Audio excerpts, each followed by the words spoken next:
climate leaders are on the defensive today, according to a New York Times article that has the whole D.C. energy world really buzzing today. John Kerry is leading this backlash against this New York Times article, which is casting deep doubt about any climate bill that includes a cap-and-trade system. The Times article says, quote, advocates of a comprehensive bill to combat global warming are turning their sights to a more modest package of climate and energy measures, and the article continues. Prospects for their preferred approach, a cap-and-trade system, grew dimmer after the special election in Massachusetts last week. Clean Skies' Tyler Suiters today heard from both John Kerry and Lindsey. He has the latest from Capitol Hill. On the very same day that Times article came out, both John Kerry and Lindsey Graham were scheduled to speak at a clean energy forum here on Capitol Hill. And Kerry wasted no time defending the prospects for his upcoming climate bill. We're not scaling back our efforts. We haven't changed our goals one bit. We are simply trying to figure out what the magic formula is to be able to get 60 votes.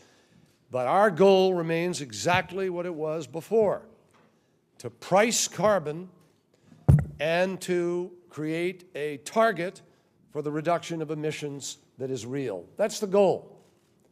Now, whether it's the House approach or the other approach or some other way of doing it, there are any number of ways of skinning this cat. And we're not stuck on one idea. So that's what they're misinterpreting, that we're looking around for a way to come at this that can get the job done. But the job remains the same.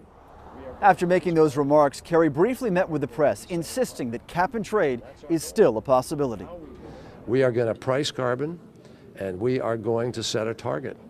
And that's our goal. How we do it, I have consistently said, is what we are wrestling with. Now, we still have, cap is on the table, trade is on the, all these things are on the table. And we're having a lot of conversations about it. So we have not scaled back our goals. They are the same. Later in the day, Lindsey Graham delivered his remarks to the forum after the Times article quoted him as saying House and Senate cap and trade bills, quote, are going nowhere.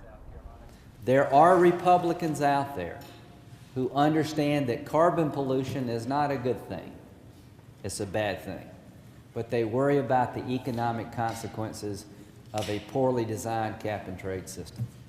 There are Democrats out there who understand the value of offshore exploration and nuclear power. We just need to get these parties in a room, and we shall not come out of that room till we get legislation.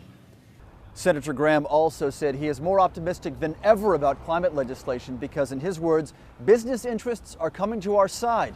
He said that includes the Chamber of Commerce. On Capitol Hill, I'm Tyler Suiters, Clean Skies News. Now, the article does say the White House still supports a cap-and-trade system, and it says that tonight President Obama will reaffirm his commitment to passing a combined energy and climate bill.